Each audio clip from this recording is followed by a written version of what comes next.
Peut-être tu peux te présenter à nous et nous raconter un peu qui tu es et ce que fait Willoop. Ouais, avec très grand plaisir. Bah écoute, bon déjà merci pour l'invitation, c'est super sympa, merci à vous. Bonjour à tous, donc Victor Rafi, je suis le CEO et cofondateur de Willoop. Donc c'est une boîte qu'on a créée il y a bientôt 4 ans entre Paris et San Francisco, avec un très gros pivot il y a 2 ans où l'histoire s'est véritablement accélérée pour nous. Et voilà, donc la boîte a bien grossi depuis un an, on va dire. Il y a un an on était 3, maintenant on est 15. Donc c'est là où tout a changé véritablement. Et voilà, en phase de forte accélération, donc on a décidé de lever des fonds pour pouvoir permettre on a décidé de faire, enfin, on reviendra après là-dessus, de faire un gros Ouais. seed pour pouvoir attaquer après une belle série A au lieu de faire une petite série A maintenant. On reviendra là-dessus si ça vous intéresse un peu plus tard. Et très rapidement, en 2 mots, ce que fait Willoop. Willoop, on permet d'assurer que les applications que vous développez ou qu'utilisent les employés répondent véritablement aux besoins des utilisateurs, enfin leurs besoins de manière continue, et que ce ne soit pas une galère de savoir ce que veulent ces utilisateurs. C'est du feedback, on va dire, mais dans l'amélioration continue. Et on travaille avec des grands comptes et maintenant aussi avec des startups. Voilà. Donc ça décolle en ce moment, c'est plutôt cool. Voilà. Alors, du coup, je ne sais pas si c'est mon ordi qui bug, David, ou si c'est toi qui as une mauvaise connexion. Tu peux nous raconter peut-être avec quelle entre... Ouais, ça doit être moi qui ai une mauvaise connexion. J'espère que la vidéo est pas trop mauvaise. Moi, c'est bon, c'est plus toi. Mais si Ok. pour les autres, pas de problème, je continue comme ça. Ouais, n'hésitez pas à nous dire ça passe. Ok, Ok, très cool. bien, merci Philippe. Ouais, donc et tu peux nous raconter peut-être un use case ou un client que tu aimes plutôt bien, que tu veux mettre en avant et pour nous raconter un peu comment tu implémentes cette solution-là chez tes grands comptes. Peut-être pour être précis, peut-être ça peut être utile pour des entrepreneurs du SaaS. Donc toi, tu as, une grande partie de tes clients qui sont des grands comptes. Justement, Ouais. peut-être nous partager un peu ton expérience sur les grands comptes, voir un peu ce qui a changé aussi dans le contexte de confinement par rapport à Oui. cette typologie de clients. Ouais. Bah, typiquement, nous, nos clients, ça va être Veolia, ADO, Total. On travaille avec des grosses entreprises et eux, leur use case, pour faire simple, il faut prendre ou même la BNP. Hein. La BNP, c'est une entreprise avec 5000 applications en interne. Ces applications, il faut les faire évoluer et c'est assez compliqué. Plus l'entreprise est gros, plus les équipes sont dispatchées sur différents sites et plus c'est compliqué d'avoir du feedback sur son application. Aussi bien une application de 20 personnes qu'un SAP de 50 des fois surtout. Et à chaque fois, c'est compliqué d'avoir du feedback là-dessus parce que les moyens de disposition sont les mêmes depuis des dizaines d'années. Ils ne sont pas agiles, ils n'ont jamais été pensés pour les méthodes agiles. Ça va être des sondages, des emails, des réunions de qualification, une interface Jira, une interface ServiceNow, des choses bref qui ne sont pas agiles. Et quand vous avez un retour, est-ce que ça intéresse les autres utilisateurs? Vous n'en savez rien en tant que product owner. Donc c'est là que se compliquent les choses. Et les stats montrent qu'en moyenne, il y a 50% des fonctionnalités sur une application qui ne répondent pas aux besoins métiers. Donc, on développe n'importe quoi parce qu'on n'arrive pas à qualifier en amont ce qu'il faut véritablement développer, parce que c'est très compliqué en tant que producteur de qualifier ça en amont. Donc, nous, on permet de faire ça de manière automatisée, d'identifier ce qu'il faut améliorer sur l'application grâce à la communauté. On mise tout sur la communauté. En fait, quand un utilisateur va dire quelque chose, on va le partager avec les autres pour qu'ils donnent leur avis. Et avec la data qui est autour, on peut être capable de qualifier ce feedback. Et on donne ça de manière continue au product owner qui, lui, du coup, va être proche de sa communauté, véritablement, puisqu'il parle avec, et aussi va être capable, du coup, de savoir véritablement ce qu'il faut améliorer son application. Et après, on se synchronise avec Trello, Jira, GitLab. Et les use cases, c'est véritablement l'amélioration continue d'applications où on va être sûr que voilà, on a été développé pour les métiers qui sont contents ou pas avec. Et si ça D'accord. vous intéresse, en ce moment, on fait, donc, je ne voulais pas faire de la pub du tout, mais si vous voulez, pour la communauté, on fait actuellement 2 mois gratuits. Et si vous venez, de tout, là, je coupe mon téléphone. Et si vous venez de la part d'Angescore, on en profitera pour faire une réduction après par la suite. Donc, n'hésitez pas sur le site de Voloop.io. Voilà. Et Ah, même c'est pour tout. vrai, c'est vrai que cette période est particulièrement intéressante pour toutes les équipes de développement, même produits, qui peuvent se reconcentrer soit sur de nouvelles fonctionnalités ou d'autres. Et puis le travail à distance ne facilite pas les choses. Donc, ouais, écoute, c'est vrai que ta solution, elle est super utile. Nous, on réfléchit sérieusement à l'utiliser en interne puisqu'on développe notre propre plateforme et nos propres outils. Mais bon, effectivement, c'était pas le sujet, mais plus à but de savoir un peu comment ça se passait avec tes clients grands comptes. Moi, tu me disais que ça se passait plutôt bien et qu'ils répondaient bien. Donc c'est top. Il y a plein de webinars qui sont déroulés aujourd'hui pour vous donner des petits conseils, des petits tips pour garder vos clients, protéger votre MRR et aussi sur des grands comptes, faire en sorte que vos factures soient payées. Je sais que vous avez appliqué ça chez Willy avec beaucoup de brio, donc top.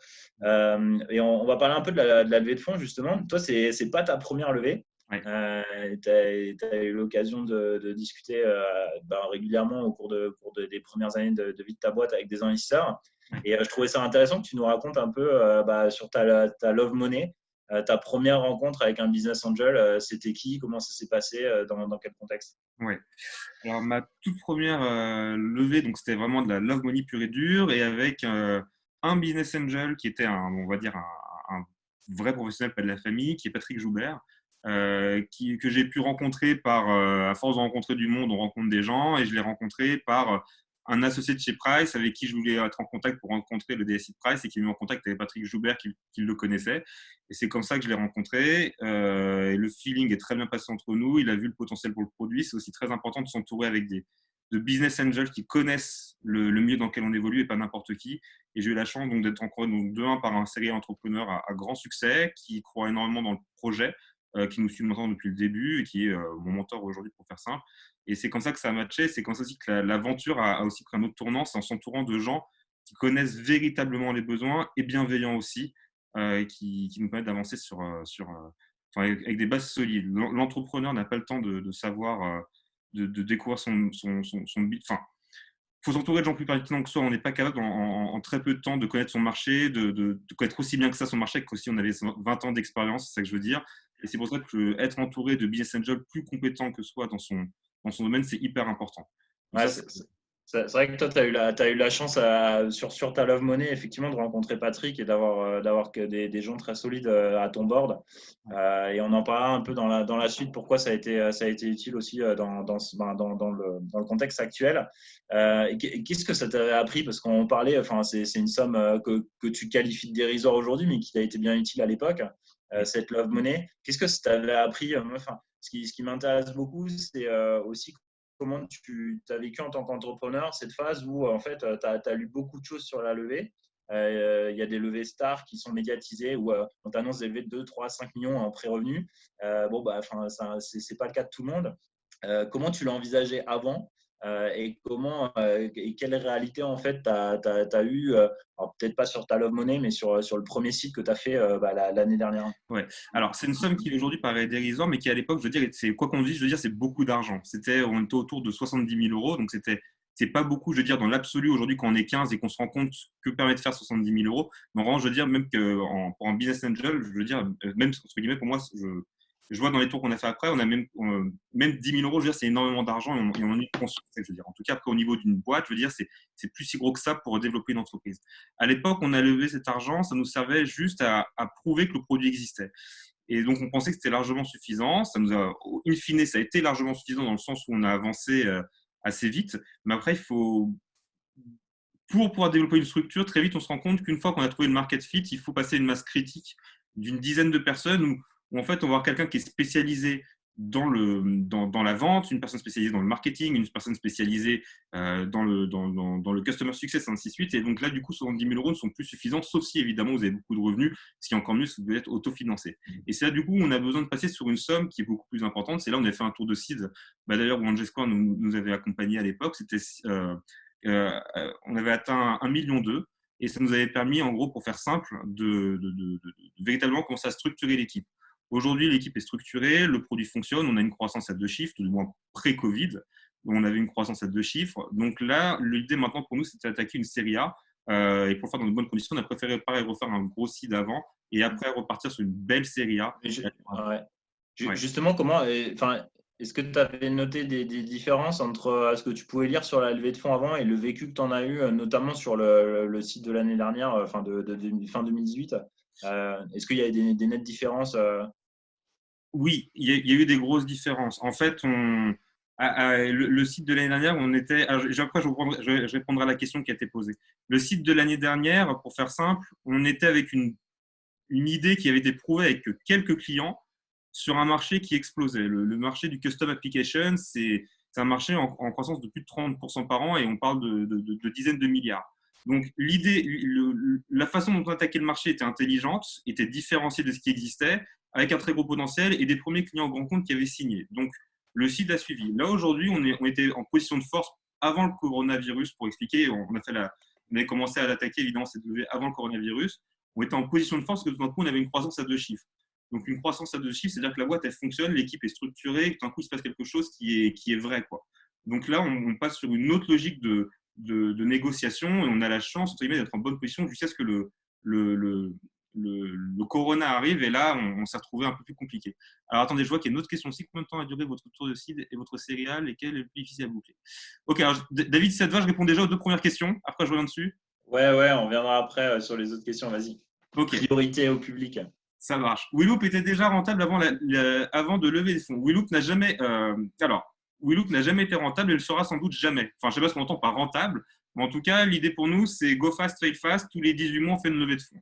Donc, c'est le modèle qu'on a choisi. C'est un modèle assez agressif, mais l'idée, c'est on veut manger la planète, donc on veut aller très vite et donc ça implique de consommer beaucoup d'argent. C'est aussi notre déformation peut-être américaine quand on est parti à San Francisco. C'est le fameux go fast, fail fast et fail très très vite ou go fast très très vite aussi, quoi. Donc, Ouais, bon, de toute façon, pour compléter, c'était quand même sur un sujet où une type de société qui a été et qui continue à être valorisée par sa croissance, par la croissance de son MRR. Et dans ce cadre-là, effectivement, tu es obligé d'investir dans ta croissance, dans le développement de ton portefeuille client et l'internationalisation, on te le souhaite d'ici les courant 2021. ouais. Mais en gros, effectivement, il y a une grosse réflexion en ce moment, aujourd'hui, et je pense que la façon dont on va analyser des boîtes comme la tienne vont un peu évoluer, où effectivement, ce sera important pour des boîtes comme toi d'avoir un peu plus de runway. Oui. Et là où on pouvait effectivement lever tous les 12 mois à l'époque, bah, on va peut-être demander à des entreprises SaaS B2B de ton profil d'avoir des runways un peu plus importants, 18-24 mois, Ouais. qui permet de s'assurer en temps de crise ou d'avoir un peu de confort si nécessaire, quoi. Oui, totalement. Alors là, moi, je parle de le pré-Covid, hein, parce que là, Ouais, le Covid, j'avoue que je ne sais pas comment ça se passait par la suite. Et là, nous, ce qu'on fait pour être très sincère aussi au niveau structure, on a de la chance d'avoir un produit qui fonctionne pas trop mal malgré tout en période de crise, parce qu'on est dans la collaboration et la communication avec des équipes éparpillées, donc ça fonctionne bien. Mais malgré tout, on fait dos rond. Et le but, c'est de passer la crise et viser plus la rentabilité plutôt qu'une logique de dire go fast, fast comme c'était avant. ouais, Donc là, pour être sincère, on a changé le prisme, mais en tout cas, on était parti sur cette optique-là. Deuxième question, combien de et, temps… Oui, pardon, excuse-moi. ouais. Non, mais vas-y, je pense que la deuxième question, elle est assez intéressante et peut-être que tu peux la mettre en rapport aussi avec, tu as eu l'occasion d'échanger quand même avec pas mal de fonds VC et d'équipes VC.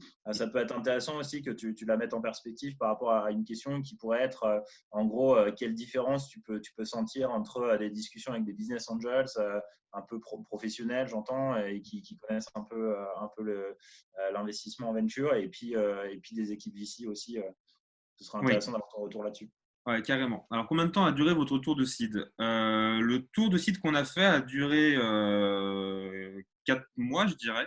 Les Ouais. deux, d'ailleurs, ont duré à peu près 4 mois.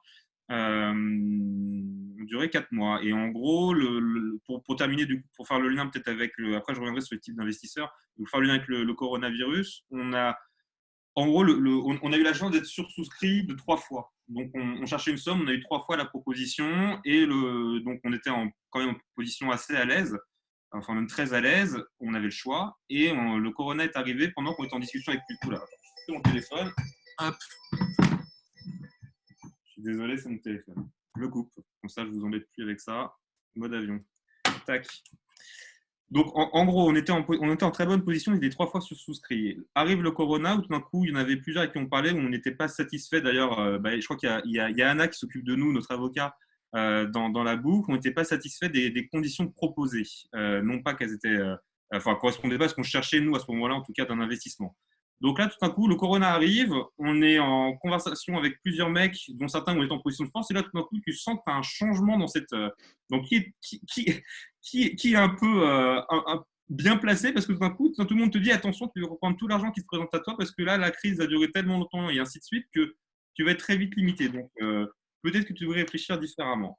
On a pris le risque de se dire qu'on ne changerait pas nos positions et grâce aussi à mes conseils, mes avocats, par rapport à tout ce qui était contractuel qui allait suivre, on a pris ce risque qui fait qu'on donc de x3, on est passé à x2 et après du x2, on a eu des mauvaises surprises parce que certains se sont retirés, on est passé à x1. Donc on était souscrit à la valeur qu'on voulait, mais bon, malgré tout, ça a été assez stressant pour être sincère et sans la période, ça a été quand même beaucoup plus agréable.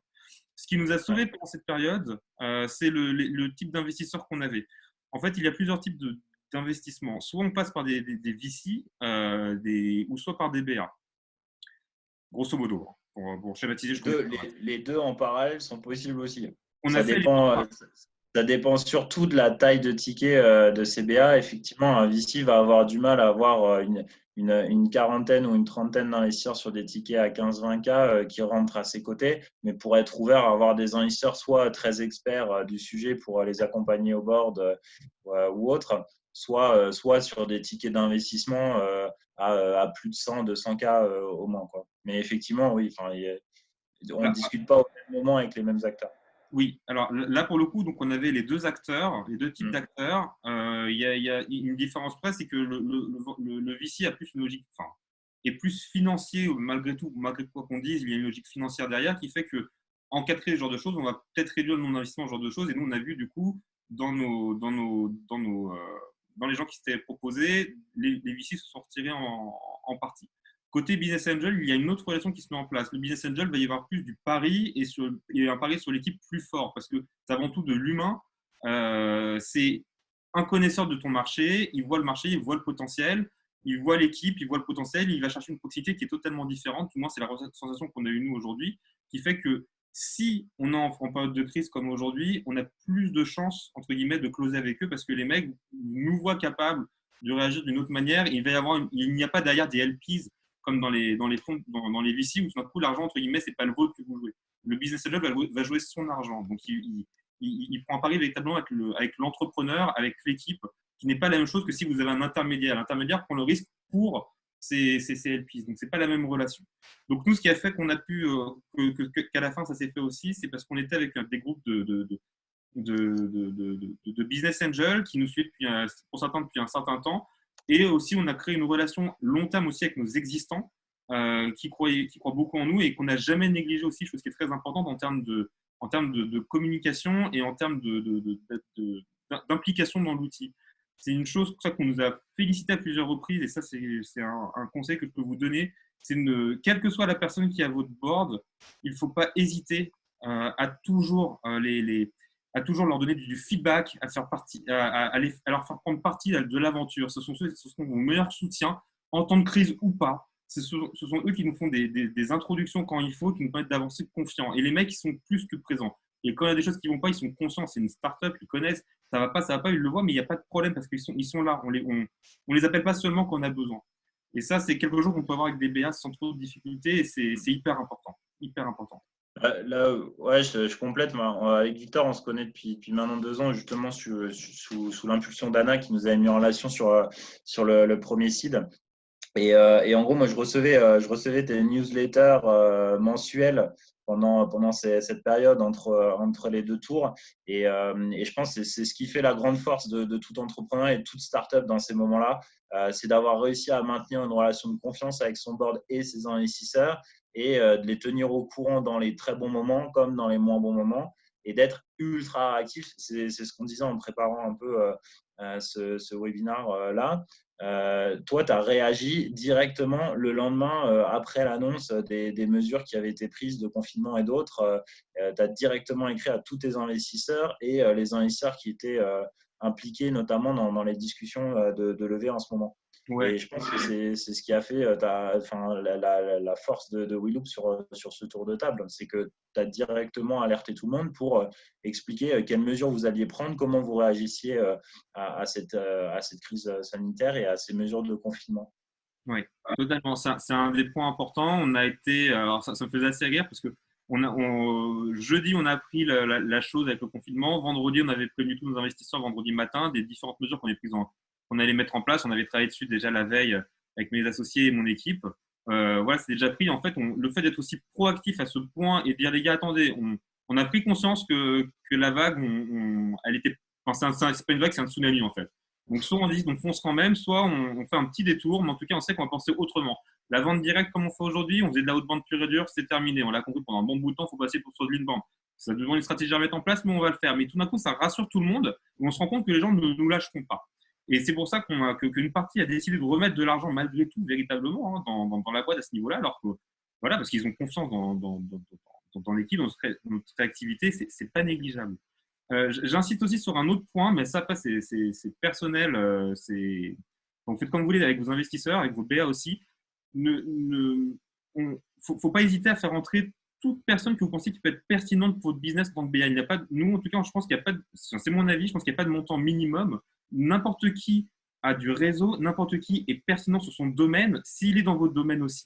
Il ne faut pas hésiter. Et des gens qui vous soutiennent, qui sont prêts même à mettre des sommes qui paraissent petites, mais en fait, au final, c'est des économies. Je veux dire, moi, j'ai même pas 1000 euros sur mon compte en banque, quoi. Donc, même, je veux dire, quelqu'un qui est prêt à mettre 1000 euros sur son compte en banque, c'est quelqu'un qui croit dans votre projet. Il n'y a pas de petites sommes à la place. C'est que du soutien bonus. Et un mec qui travaille dans une entreprise que vous visez et qui peut vous faire une intro, bah, c'est vous déclencher un contrat à 100 000 euros. Donc, quoi qu'il arrive, je veux dire, ne sous-estimez jamais n'importe qui, c'est hyper important. Et toute personne qui veut vous soutenir, pour moi, enfin, c'est mon point de vue, faut les prendre à ses côtés, c'est hyper important. Pour aller dans le sens des questions qui te sont posées sur le nombre de réunions de présentation qu'il y a eu pendant les 4 mois, peut-être pour commenter un peu comment s'est déroulé un peu le calendrier de cette levée. Souvent, quand on démarre un roadshow avec des fondateurs, forcément, il y a une certaine pression autour de cette opération. Et donc, on s'attend à avoir une vingtaine de rendez-vous sur les 2 premières semaines. Et en fait, il y a plusieurs moments de vie dans la levée de fonds. Alors, nous, on avait initié les choses, je crois, en novembre, un peu avant Noël. Je crois qu'il y avait eu un peu moins d'une dizaine d'introductions avec quelques fonds, avec quelques corporates aussi VC, des individuels fortunés. Et donc, il y a eu la pause de Noël, enfin, qu'on avait bien prévu dans le timing.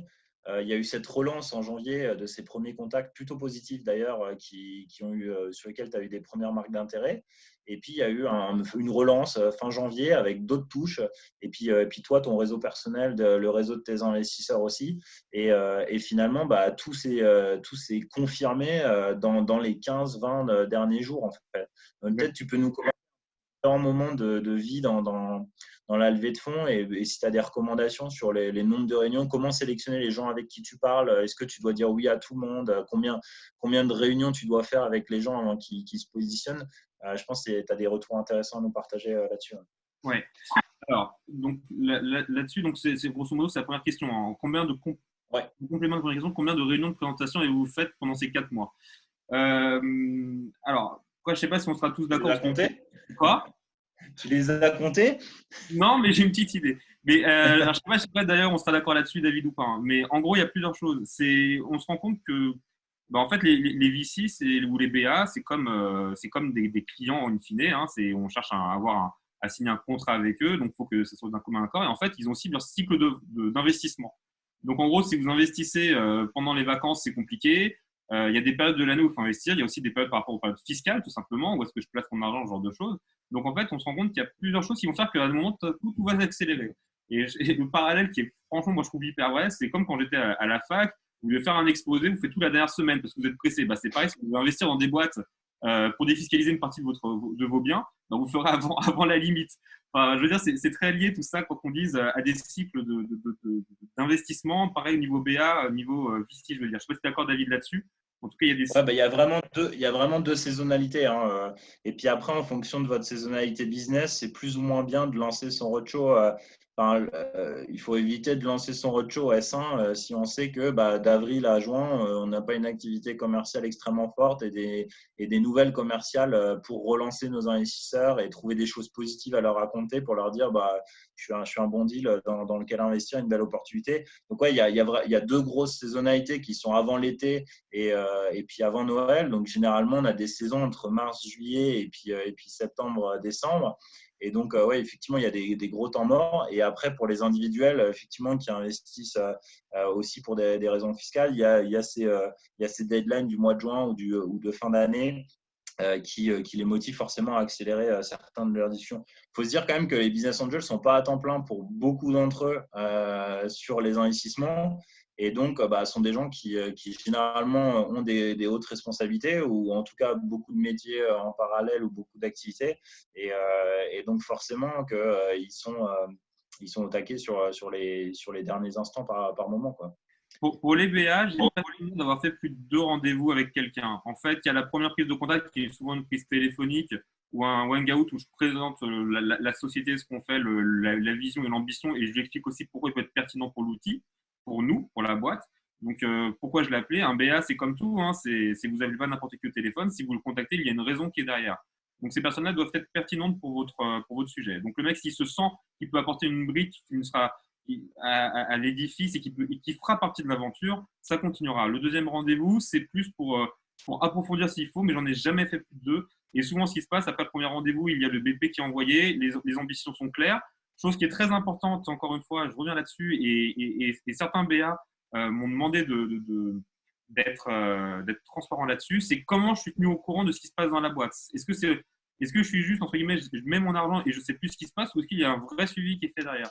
Et ça, j'ai rassuré tout le monde et je les ai même mis dans la boucle plutôt que prévu, dans le mail que j'envoie tous les mois à mes investisseurs, qui est un mail complet, hein, qui fait, enfin, je sais pas, c'est quand même assez long, ça prend beaucoup de temps, ça va faire 2 pages, où j'explique tout ce qui se passe. Et ça, on sent que ça a un impact, ça a un impact vrai, parce que d'un coup, les gens sont considérés.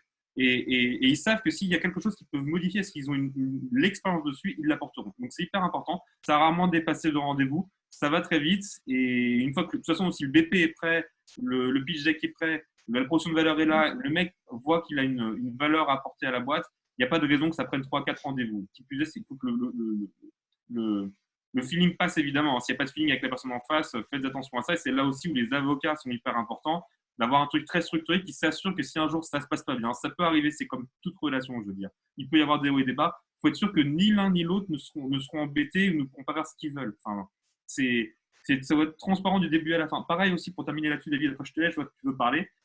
Comment vous faites vos documents aussi? Du début à la fin, on a fait un pacte d'associés, on a fait des statuts qui sont hyper transparents et simples à lire. Il n'y a pas de surprise. On a tous le même type d'action. On n'a pas de complexité ou de choses d'un coup qui dit qu'à un moment, je sais pas quoi, j'ai une clause ratchet qui, je sais pas quoi. Tout le monde est pareil, tout le monde est au même niveau. Et ça, c'est hyper important pour mettre en confiance les gens. C'est que la boîte, elle est transparente. Je sais pas si vous voulez parler, David, sinon je continue. Ouais, je sais que tu es inarrêtable par moment. Non, non, mais ouais, mais je pense que juste pour revenir sur ces réunions, c'est vrai qu'avec un business angel, à partir du moment où bien ciblé et que c'est une personne qui comprend votre bise ou du moins qui est un entrepreneur ou un dirigeant c'est vrai que c'est des gens qui n'ont pas beaucoup de temps et donc qui limitent le nombre de rendez-vous avant effectivement de vous dire oui ou non. Et donc parfois en 2 rendez-vous c'est réglé quoi. Alors il peut se passer quelques semaines entre les deux, mais en tout cas vous serez toujours fixé sans y avoir passé des heures et des heures. Après, quand on passe par des intermédiaires, des gestionnaires, que ce soit des fonds d'investissement ou des équipes de family office, c'est sûr qu'ils ont des process à respecter. Et donc, parfois, c'est un peu plus long et on va passer beaucoup plus de temps. Donc ça, c'est vrai que quand vous faites votre pre-seed, seed et parfois votre série A, quand vous discutez avec des business angels, c'est le gros avantage à partir du moment où vous avez bien ciblé vos investisseurs. Donc, vous n'êtes pas obligé non plus de passer du temps avec 100, 200 personnes et à hauteur de 5 rendez-vous par personne. Ciblez bien et voilà. Et puis après, il y a des gens qui sont dans vos réseaux, dans votre board ou des gens comme nous, Angel Square, qui peuvent vous aider à les cibler parce que c'est notre quotidien ou parce qu'on les connaît personnellement. Ouais, vous ne pouvez pas avoir par les mecs qui vous font traîner. Hein. Une Ouais. décision, c'est pas compliqué. Hein. C'est oui, non, je suis intéressé, je suis pas intéressé. Mais les gens qui font traîner, c'est comme des prospects qui disent je suis intéressé, ils signent pas. Je veux dire, il y a un moment, ça se fait pas. Il faut être aussi entouré de gens un peu nerveux. Justement, comment tu as réagi dans ces configurations où tu sentais que la personne en face était indécise et te prenait du temps? Est-ce que tu as des conseils à donner là-dessus sur la façon de réagir ou sur comment passer du ah oui peut-être à oui non et de façon certaine? Ouais, c'est le fameux mail mensuel. Hein. Tous les mois, tu montres que tu as une croissance à 2 chiffres. Il s'est passé ça, ça, ça, la boîte avance de ouf. Et puis, on a fait plus 12, 13, 14, 15% ce mois-ci. Le mec, à un moment, il revient tout seul vers toi, quoi. C'est là où on avait la force, encore une fois, à ce tour de là, c'est que la boîte est lancée. Donc, on a une croissance qui est là qui fait qu'on sait qu'on est en bonne position pour avancer. Si j'avais pas eu ça, j'aurais envoyé un mail le tour d'avant, j'aurais tout le monde tenu au courant les gens en disant voilà, aujourd'hui on est souscrit à 25%, on est souscrit à 40%, on est souscrit à 50%, et ainsi de suite. Et à un moment, en fait, le mec tout seul, il se débrouille, mais en tout cas, il n'y aura pas de second appel, quoi. Donc, faut pas. Ouais, faut pas être faut pas donner le sentiment à la personne qu'on est en attente de son versement. C'est de toute façon, si tu ne mets pas, je trouverai quelqu'un d'autre. T'inquiète pas, le produit est tellement bien, la position est tellement bien, l'équipe est tellement bien que même sans toi, on y arrivera. c'est comme tout, hein, mais c'est ça la sensation qu'il faut donner à la personne qui est en face. Et s'il ne veut pas réagir, c'est que le produit ne l'intéresse pas. Voilà. De toute façon, pour être clair, je pense que quelqu'un qui a l'habitude d'investir dans des startups et qui rencontre régulièrement des dirigeants, c'est très bien dans la première heure s'il est vraiment intéressé ou non. Et donc, ce oui, peut-être, vous savez après le premier meeting si vous l'avez décroché ou pas. Et puis, généralement, comme vous avez en face une personne qui n'a pas trop envie de perdre son temps, bah, on le sait d'autant plus. Et puis après, bah, c'est important de. En fait, il faut vraiment comprendre qu'il y a plusieurs moments de vie dans une levée de fonds. Et donc, c'est pour ça qu'on demande généralement à un entrepreneur d'avoir une visibilité à 6 mois au moins de trésorerie pour ne pas être sous pression. Voilà.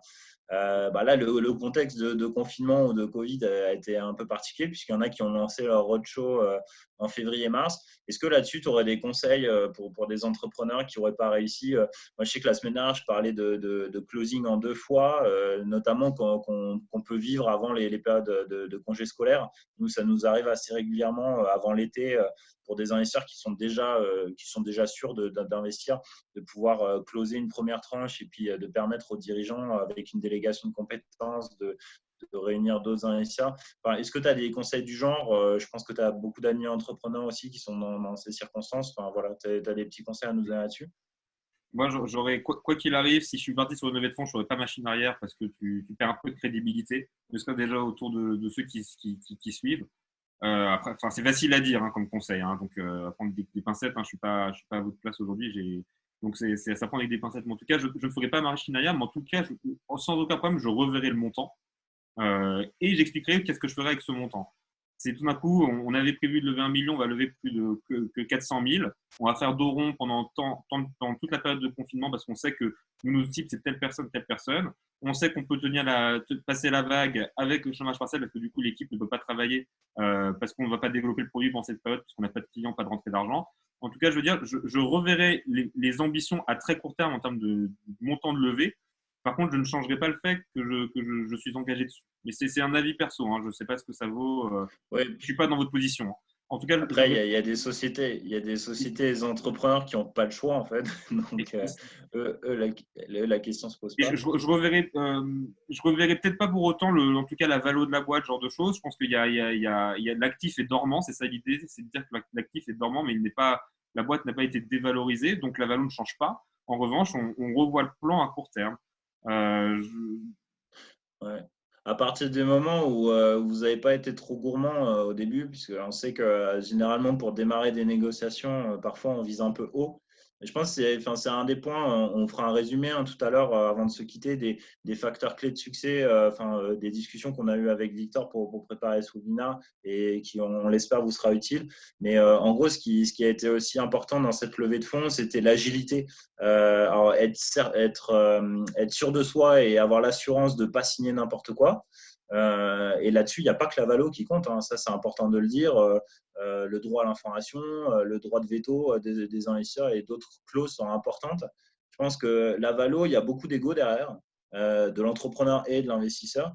Et il faut savoir qu'il y a des mécanismes de relution, de toute façon, pour un entrepreneur sur ses prochains tours pour corriger certaines valorisations. Et en gros, derrière, toutes les autres clauses, elles sont super importantes parce que c'est défendre ton pouvoir en tant que dirigeant et ta capacité à gérer ton business solo sans être trop dérangé non plus par tes associés, tes actionnaires. Et donc, ouais, je trouve que toi, tu as été assez agile. Hein. C'est vrai on est resté sur une valorisation complètement raisonnable, justement pour s'éviter des discussions à rallonge et pour qu'il y ait un alignement des intérêts, que l'investisseur soit content de rentrer sur une valorisation plutôt intéressante et toi de garder ton assurance, de refuser certaines LOI ou certaines conditions pour garder ta capacité de diriger cette entreprise voilà, avec des clauses qui standard, acceptable sur le marché. Et là, tu le disais, l'accompagnement juridique est super important. Quoi. Oui, clairement. Alors, concernant les questions, il y en a 3. Il y en a une, donc, Ouais. c'est vos premiers business angels viennent d'un réseau personnel. Comment débaucher les premiers rendez-vous investisseurs? Donc, mon premier business angel vient de mon réseau professionnel, pas personnel, mais professionnel. Donc, je travaillais avant chez PwC.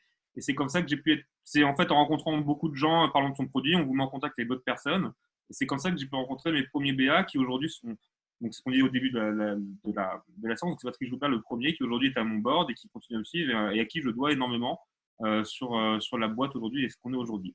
Je conseille à tout le monde, quelle que soit la boîte, de vous entourer de gens pertinents dans votre secteur. Tout le monde est accessible 5 minutes si vous envoyez le bon email. Moi, j'étais étonné d'envoyer des mails à des DSI de grands comptes qui m'ont répondu parce que mon produit était pertinent pour eux. Donc, à partir du moment, je veux dire, où on sent que vous êtes sérieux, que vous avez un potentiel et que vous parlez à la bonne personne pour une bonne raison, vous augmentez vos chances d'avoir une réponse et qui s'intéresse à vous. Mais par contre, si c'est un truc où il y a même une question de suivi, hein, la façon dont vous faites les relances, la façon dont vous écrivez vos mails, tout joue là-dedans. Mais en tout cas, faites jouer votre réseau professionnel, personnel. Ça fera que vous ferez vos premières rencontres et sans doute de bonnes surprises par la suite. Comment les business angels gèrent les levées de fonds liées à un saut technologique? Alors, Alex, je ne sais pas ce qu'on entend par saut technologique. David, je ne sais pas si tu peux m'aider aussi. Ouais, il y a c'est des questions qu'on a régulièrement aussi sur la capacité des business angels à investir dans des sociétés, avec des longues roadmaps de R&D et qui effectivement sont pré-revenus. Voilà. Moi, je pense que, et puis ça a été quand même pas mal dit ces derniers temps. Je pense que ces sociétés-là, elles ont une carte à jouer parce que, comme beaucoup de startups pré-revenus, elles sont concentrées sur le produit. Généralement, pour des sociétés bien gérées, les équipes ne sont pas surdimensionnées par rapport à la situation. Et donc elles ont des faibles cash burn. Et je pense que les investisseurs, au contraire, sont beaucoup plus ouverts aujourd'hui à écouter ce type ce type de société, les pitcher. Et ils sont, en tout cas, nous, le retour qu'on a, c'est des investisseurs qui sont soucieux aujourd'hui d'investir dans des technologies qui sont prometteuses et pour l'avenir de l'humanité, pour l'avenir, voilà, et qui sont essentielles pour le futur. Et donc, effectivement, vous n'avez qu'une carte à jouer aujourd'hui à partir du moment où vous expliquez bien ce que fait votre technologie, qu'elle est justifiée et que vous êtes assuré de solliciter correctement les aides qui vous sont données par les différentes administrations ou acteurs du marché. Et puis ensuite, que vous gérez bien votre cash burn, vous avez bien identifié qu'il y avait une crise qui était en cours et que donc vous avez une visibilité de cash qui est peut-être un peu plus longue que ce que vous auriez identifié auparavant. Mais au contraire, ils ont une carte à jouer aujourd'hui. Moi, je pense que je suis d'accord avec David et c'est comme tout. C'est si vous parlez avec quelqu'un qui connaît votre réseau, votre monde dans lequel vous évoluez, et tant que vous dites je vais disrupter entre guillemets le secteur avec ça, ça, ça. Si le mec il connaît le marché, il va savoir si c'est bullshit ou pas. Et s'il trouve que c'est pas bullshit, bah, c'est un très beau pari à prendre, je veux dire. Donc, normalement, ça Et, change pas un problème. Et regardez là-dessus vos réseaux d'écoles, notamment les écoles d'ingé, Epitech, Polytechnique, Arts et Métiers. Il y a des investisseurs qui sont assez solides, qui cherchent aujourd'hui à investir dans des sociétés d'alumni de leur école. Je pense que c'est un réseau aussi que vous pouvez aller capter. Oui. Et puis aller chercher individuellement. Hein. Je pense que, comme tu dis, Victor, il faut faire preuve d'audace et pas trop attendre là-dessus. On a Ouais. une question aussi sur si c'est possible de convaincre un business angel sans rencontre physique et uniquement sur Skype. Qu'est-ce que Oui. tu en penses? Oui, carrément. Ça, j'ai jamais eu de problème. Je l'ai fait plusieurs fois. Skype ou pas, ça pose aucun problème. Hein. D'ailleurs, aujourd'hui, nous sommes tous dans le digital workplace, donc on fait tout par Zoom, comme vous pouvez le voir. Non, je veux dire, ça ne pose aucun problème. La rencontre physique est toujours mieux, évidemment, parce que ça permet de créer un lien autrement, mais ça ne change strictement rien aujourd'hui. Moi, j'ai eu des mecs, j'ai fait un Skype avec eux, ils ont investi. Ouais. Bon, tu es super optimiste, mais tu as raison, c'est vrai. C'est vrai, on a des investisseurs qui continuent à investir. Enfin, nous, je pense que la semaine prochaine, on va annoncer quelques closings pour aussi que les entrepreneurs qui sont encore en roadshow puissent être encouragés aussi, que c'est pas la fin de l'écosystème startup ou la fin d'élever. Il y a toujours des investisseurs qui investissent même à distance. Après, c'est vrai que ça peut être un critère. Alors, ça l'est d'autant plus pour les VC. A priori, je vois rarement un VC investir sans avoir rencontré l'équipe, à moins d'avoir des co-investisseurs qui se sont déjà positionnés, ont fait une due diligence et à ce moment-là, ils viennent pour suivre sur un tour de table. C'est déjà arrivé. Pour un business angel aussi, ça peut être important pour lui de rencontrer l'équipe, de sentir l'équipe, parfois de vous voir dans vos bureaux. Maintenant, la situation est telle qu'elle est. Nous, on a 100 nouveaux membres dans la communauté là, depuis ces 3 dernières semaines. On voit qu'il y a de l'activité, on fait des introductions avec des investisseurs. Et puis, aujourd'hui, si vous êtes un produit principe de software où vous êtes dans le digital, c'est assez facile de faire un test produit à un investisseur. C'est assez facile d'échanger les documents aussi. Signer des pactes, ça se fait de plus en plus avec des DocuSign, Concorde et d'autres. Et puis, faut savoir que les banques et les avocats continuent à travailler. Donc voilà, a priori, il n'y a rien qui vous empêche techniquement de lever des fonds. Et c'est qu'une question de changement de mentalité ou d'exigence de certaines personnes, effectivement, qui veulent vous voir. Mais ouais, je te rejoins. Après, c'est vrai que ce n'est pas le cas d'une majorité des investisseurs. Alors, pour revenir par rapport au pacte et tout ça, nous, de tous nos business angels, on n'a jamais eu quelqu'un qui est venu rediscuter les statuts ou le pacte d'associés. D'où l'importance d'avoir un très bon avocat et ce n'est pas censé être un sujet de conversation. Si tout est bien fait, si tout est juste, personne ne viendra vous embêter sur vos pactes et vos statuts. Autre chose aussi, si vous êtes au tout début de votre boîte, quand je parle au tout début, il y a juste un MVP qui ne fonctionne pas ou des maquettes qui ressemblent à rien, ne perdez pas autant du temps tout de suite. Quand je veux dire quand il n'y a vraiment rien, ne perdez pas beaucoup de temps, notamment avec les papiers à ce moment-là. Prenez des choses qui sont peu structurées parce que de toute façon, votre boîte vaut zéro. C'est le jour où vous allez faire un premier tour de table, un premier cycle, que là, d'un coup, vous avez besoin d'un avocat parce que vous passez sur quelque chose de sérieux avec des personnes externes. Mais en tout cas, ne perdez pas de temps tant que vous n'êtes pas avec des choses qui commencent à être palpables véritablement.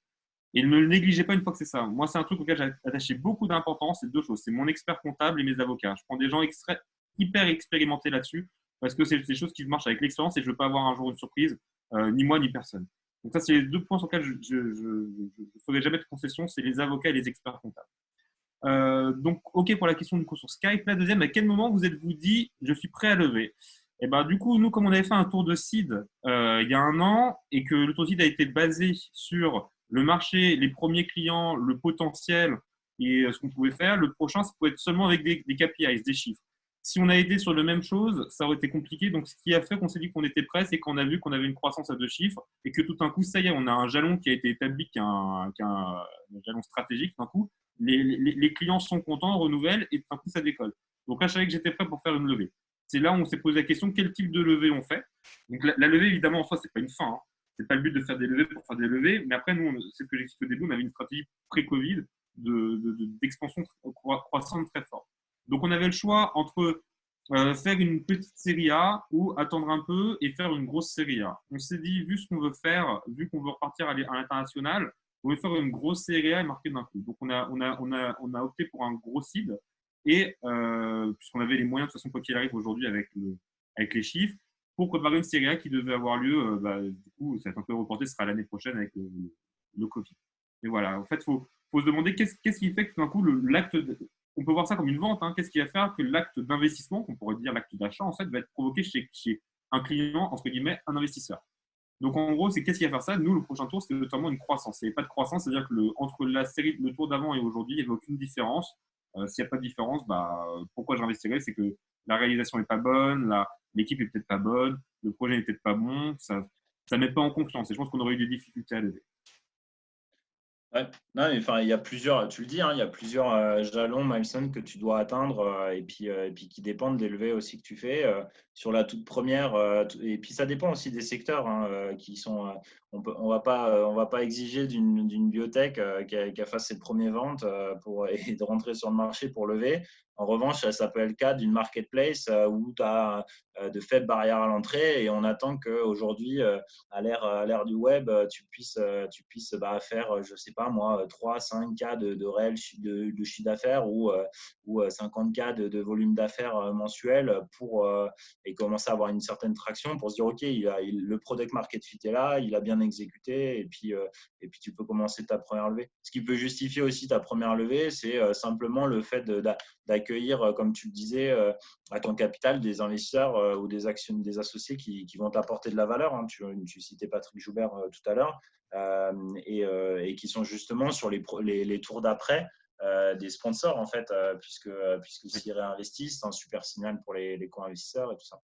Et puis après, bien être conscient sur ton tour de série A et ça, on l'avait très bien identifié.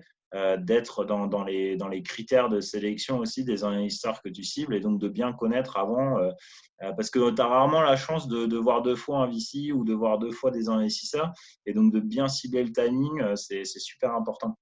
Voilà, et, nous, et c'est bon, d'être consultant. on avait gardé en tête, excuse-moi, pour la Série A, on sait qu'on doit avoir entre 100 et 154 de MRR pour faire une Série A correcte. Voilà. Donc ça, on sait que c'est notre prochain jalon pour déclencher la Série A. C'est comme ça qu'on a pensé la chose. Ouais. Ok, il y a peut-être d'autres questions dans l'audience. N'hésitez pas, hein, soyez pas timide si vous avez des petites questions qui pourraient vous être et des réponses qui pourraient vous être utiles. Et puis sinon, sinon, écoute, on conclura sur les facteurs clés de succès qu'on a identifiés sur ce tour et puis des thèses liées au climat. Ouais, bon, on le disait sur tous les sujets impact. Effectivement, je pense qu'il y a une grosse réflexion de tous les investisseurs et puis de tous les épargnants, en fait, de comment tu vas gérer et où tu vas mettre ton argent et placer ton argent. Donc, tous les sujets d'impact, le climat et d'autres sont dans la tête des investisseurs. Après, encore une fois, on l'a dit, hein, on a eu beaucoup de questions sur la food tech, sur plein de secteurs. C'est très particulier. Ça dépend vraiment de votre boîte, de votre traction, des différents paramètres que vous proposez. Mais ouais, je pense qu'on peut s'attendre à des investisseurs, même VC, qui soient plus attentifs à la façon dont vous gérez votre croissance. Donc, on a beaucoup parlé de l'hypercroissance, mais de la façon dont vous gérez votre cash, votre runway et puis votre visibilité de trésor et tout ça. Et puis aussi du côté essentiel de votre technologie ou de votre service pour vos clients. Je pense qu'on est sur un nouveau cycle aujourd'hui, donc les investisseurs vont être beaucoup plus attentifs à ça et beaucoup plus sélectifs. Donc, n'hésitez pas, ouais, si vous avez des projets de création d'entreprise ou des entreprises en cours sur ces sujets-là, je pense qu'il y a un bon momentum. Alors, tu as trois questions. Les Euh, trois questions. donc, est-ce que vous pensez intéressant et possible de démarrer une levée? Je pense qu'on va les répondre David et moi. Moi, de mon Ouais, côté, en tout cas, je pense que oui. Et faut que ça soit justifié, que ça soit démarré en ces temps-ci. Pour faire simple, c'est si vous dites tout d'un coup, enfin, oui, c'est possible. Ça dépend comment vous voulez attaquer la chose. Qu'est-ce que vous voulez faire? Si vous dites, là, quoi qu'il arrive, avant de pouvoir commencer, on a un développement qui demande tant de temps ou tout ça, ou je ne sais pas. Donc, en gros, on sait que c'est reporté à 3, 4, 5, 6 mois, quoi qu'il arrive, avant la commercialisation. C'est une façon de voir la chose qui ne posera pas de problème pour lancer une levée de fonds maintenant. Alors, après, moi, avec le recul, c'est ce qu'on avait fait à l'époque quand on était jeune entrepreneur et absolument sans aucune expérience, c'est de penser qu'il faut un produit pour vendre quelque chose. Maintenant, je suis persuadé du contraire. On peut vendre sans produit et il faut vendre sans produit. Le plus important, c'est le business et pas le produit. Et ça, c'est quelque chose qu'il ne faut pas se faire avoir là-dessus. Voilà. Donc, si vous n'êtes pas capable de générer du business à court terme, c'est plus compliqué pour lever des fonds maintenant. Si vous pensez que vous en êtes capable, il n'y a aucune raison que ça ne fonctionne pas. Ça, ouais, ça dépend vraiment. Je te remercie pour la question, Bastien. Elle est très intéressante. En gros, tu as vraiment différentes cas de figure parce que finalement, on a tendance à oublier qu'il y a des entreprises qui se portent plutôt bien. Alors, c'est peut-être que 15-20% des boîtes, mais tu le disais, hein, tout ce qui est toutes les applications software qui permettent de travailler de façon collaborative, là, comme Loop, et sur d'autres secteurs, ça se porte très, très bien. Donc, si les chiffres sont bons, il y a un momentum pour lever. Nous, on lance des nouvelles opérations dans les life science, dans le gaming et dans d'autres segments qui sont plutôt positivement touchés. Enfin, c'est malheureux, mais c'est comme ça. Donc si le business se porte bien, c'est le moment. Si vous êtes un sujet tech, pré-revenu ou pas, mais enfin qu'aujourd'hui vous avez des besoins de financement qui sont là, que vous avez des conditions plutôt intéressantes et que vous n'êtes pas trop gourmand, je pense que si vous n'avez pas le choix, faites-le maintenant parce que je pense qu'il y a des investisseurs qui ont du temps et qui sont prêts à se positionner sur des beaux sujets tech. Si vous êtes là pour faire une levée précise, c'est aussi le bon moment parce qu'en vrai, vous êtes là pour chercher des gens qui vont des profils un peu spécialisés, des board members potentiels et autres. Et ceux-là, ils aiment bien prendre du temps en fait avec les entrepreneurs avant de se positionner. Donc, si vous levez, est-ce que vous pouvez, après le déconfinement, avant l'été, et les conditions que vous proposez.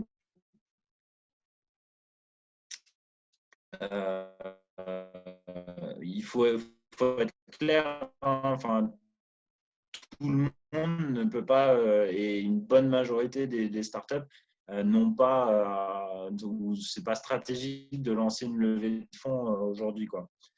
Pour d'autres, ça peut l'être. Ouais, il est encore tout cassé, ouais. On t'a perdu, David. Bon, en gros, ça dépend de votre marché, ça dépend ou de votre maturité de boîte. Si je résume la pensée de David, hein, je laisserai compléter. Et en tout cas, moi, de mon côté, je ne négligerai pas le fait de dire est-ce que je peux vendre ou pas en ces temps-là. Si votre boîte, vous pensez qu'il n'est pas possible, ah ben, on a totalement perdu David. Vous m'entendez? Ok. Ouais, c'est moi qui vous ai perdu. Ouais. Ouais, je suis Donc, désolé. Ouais, comme quoi on fait avec sa connexion, hein. Les critères des VC, tiens, je sais pas si vous en avez parlé, résultat.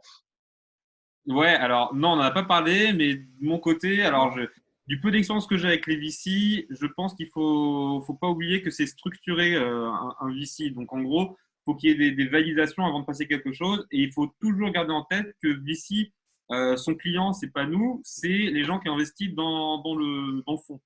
Donc il faut qu'il puisse faut qu'il puisse justifier aussi si ça n'a pas fonctionné, pourquoi ça n'a pas fonctionné. Donc c'est important de garder en tête que vous devez rentrer dans les critères du VC par rapport au secteur où il est pertinent. Si c'est un VC spécialisé dans le SaaS B ou large B, bah, c'est là qu'il faut aller voir. Si c'est un VC spécialisé dans je connais pas les trucs, mais dans le retail, c'est lui qu'il faut aller Mhm. voir. Et tout d'un coup, il faut aussi qu'il puisse justifier que vous rentriez dans sa thèse d'investissement. Donc ça peut se trouver sur différents, je sais pas, différents canaux. Je suis pas assez spécialisé là-dedans.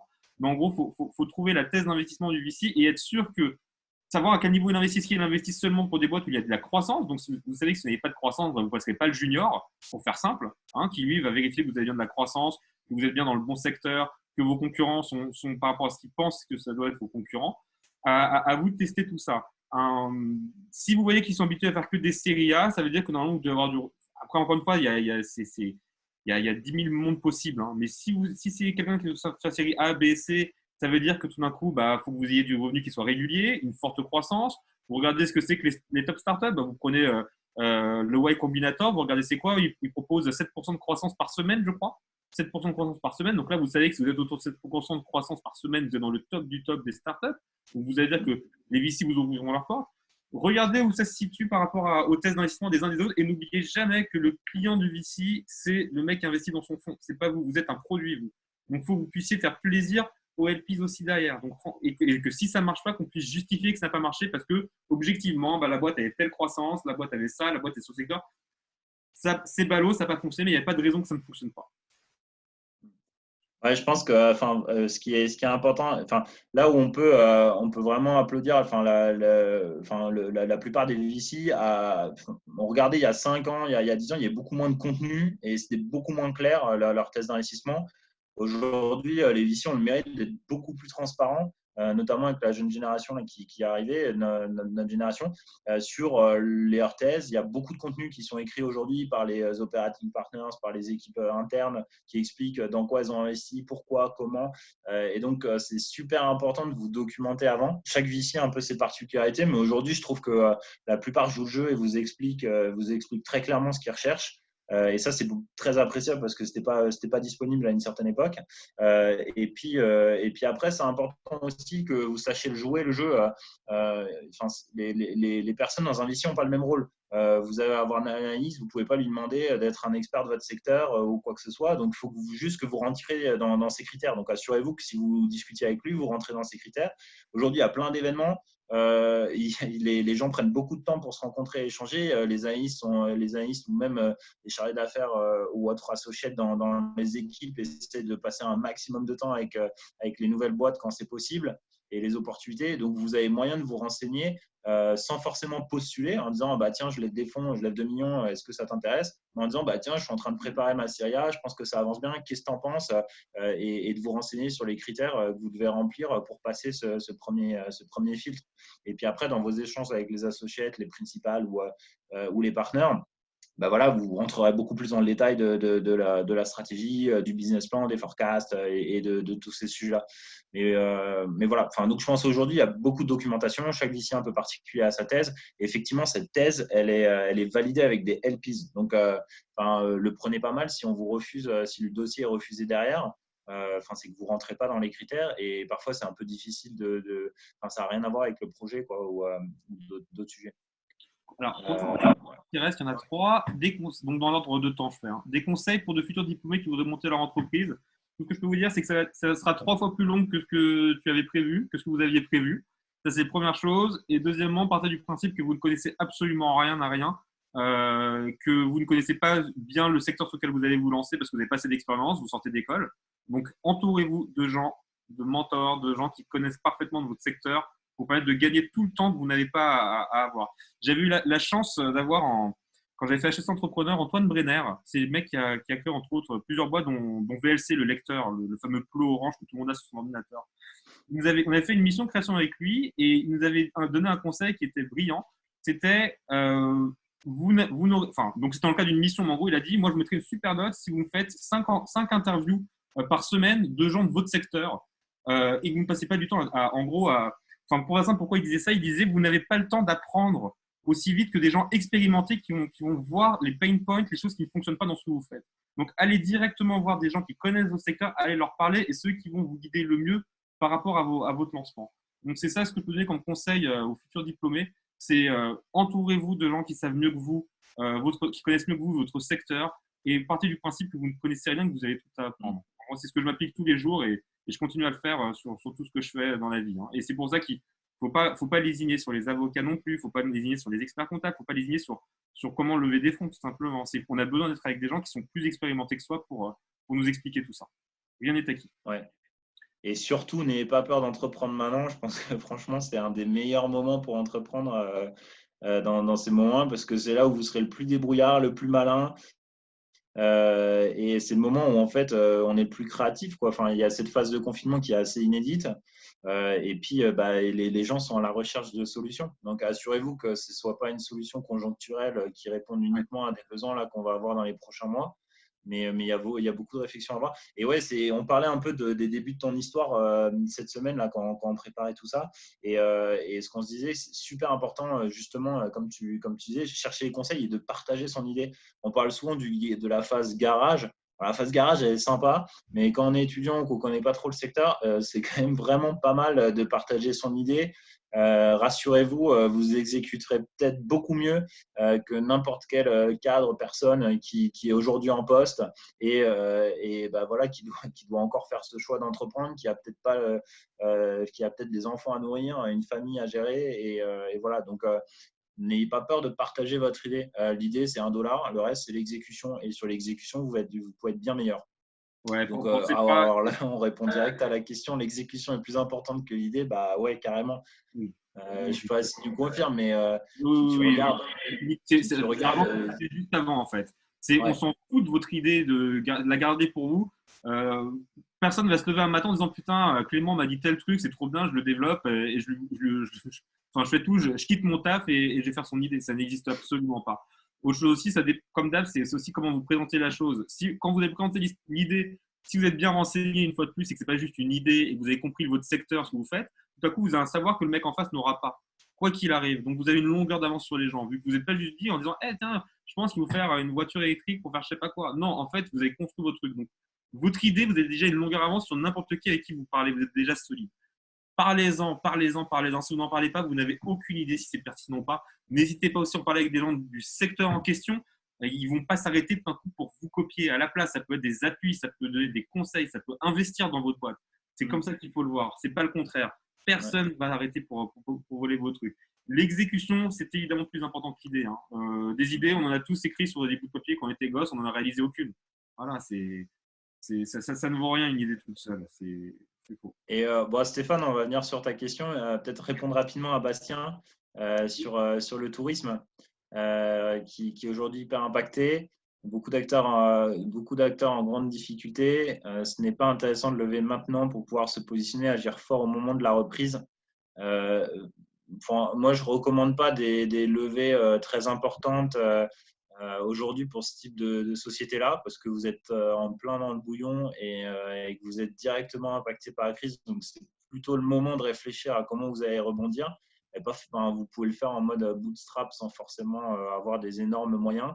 En revanche, si tu recherches des gens, comme on disait, qui sont des experts du tourisme ou autres, et construire ton board, être entouré de gens qui vont vouloir investir sur des bonnes conditions, des tickets pas trop risqués et qui veulent surtout t'épauler dans ton plan de relance, ça peut être le bon moment. Mais c'est clair que pour tous les sujets impactés directement, je suis pas sûr que ça soit le moment de venir essayer de lever 1 million, 2 millions pour accélérer. Enfin, ça me paraît un peu compliqué. Donc ça dépend vraiment de la levée que tu veux faire.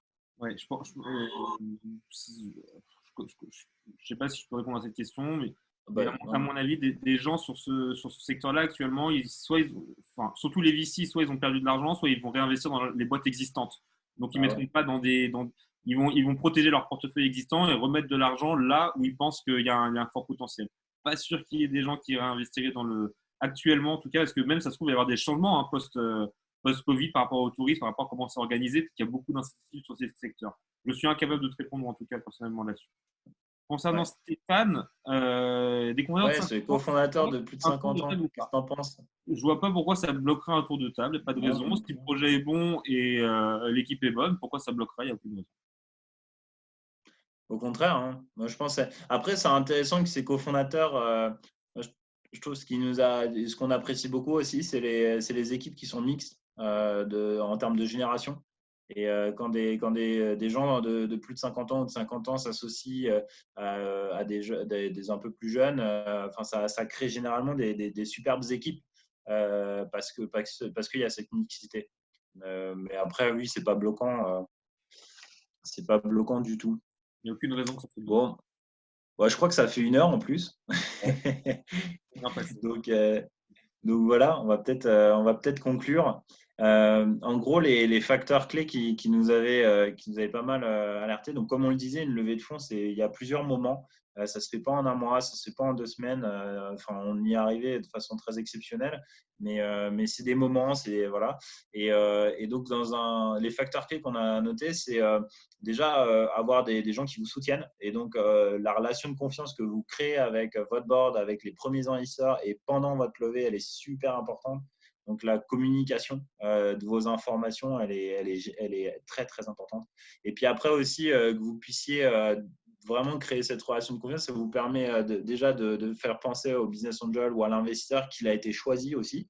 Parce que derrière, une fois que vous lui avez dit bah ouais, je te veux dans le tour, ce serait super que tu participes, bah, ça permet de discuter d'autres choses que les conditions du tour de table, comme tu le disais, et plutôt de parler des projections sur les collaborations futures. Je sais qu'avec beaucoup d'investisseurs, il n'y a même plus de sujet sur les conditions, mais plutôt bah, en gros, qu'est-ce qu'on va t'apporter demain et comment on va pouvoir t'aider, notamment sur les sales et sur d'autres sujets. Donc, la confiance que vous construisez et la qualité, la rigueur que vous avez dans la communication avec les investisseurs, super important. L'agilité aussi, parce que finalement, comme tu le disais initialement, tu pouvais partir sur une levée, une petite série A ultra ambitieuse ou faire un tour un peu intermédiaire qui te permettait justement de solidifier les bases. Voilà, c'est de faire de la preuve d'agilité. Et même sur le second plan qu'on avait opté, on était assez ouvert sur la fourchette d'intervention. Et donc, toi, tu avais vraiment 2 scénarios de croissance, de prêt, au cas où, en fonction de l'appétence des investisseurs et autres. Donc, je pense que c'est super important d'être agile. Ouais. On avait identifié aussi la capacité de faire des bonnes concessions. De ne pas tout miser sur la valo. La valo, c'est une toute petite partie de la discussion. Et après, il y a tout le reste, il y a toutes les autres clauses. Et là, tu le disais, valoriser l'accompagnement, c'est super important. Et là-dessus, je pense qu'il faut vraiment pas lésigner sur le prix du conseil ou quoi que ce soit. Enfin, on s'en fout. C'est important que vous soyez conseillé par des personnes qui sont fortes là-dessus. Anna fait un super boulot sur le sujet. Euh, et voilà. Et donc, super important de bien vous accompagner et de viser la qualité sur ce type d'accompagnement. Et puis après, l'assurance, tu le disais, c'est de savoir où on veut aller, ce qu'on veut en termes de conditions. Et l'objectif, c'est qu'il n'y ait pas de perdant à la fin. Ce n'est pas l'entrepreneur qui a une meilleure condition que l'investisseur et inversement. Par exemple, aucun investisseur n'a intérêt à ce que le fondateur soit ultra minoritaire et donc avoir des valos super basses sur un tour de table. Et donc, viser l'alignement des intérêts. Et donc, agilité, les bonnes concessions, créer une relation de confiance avec une communication ultra rigoureuse et régulière et être assuré de ce qu'on fait, qu'on a les bonnes cartes en main, qu'on a la bonne entreprise et qu'on veut les bonnes conditions. Je pense que ça vous permet normalement de réussir une levée dans toutes circonstances. Ouais, clairement. Et on complète, on conclut. Vas-y, moi, tout ce que tu as dit, je suis d'accord avec toi. Carrément. Ok, ça marche.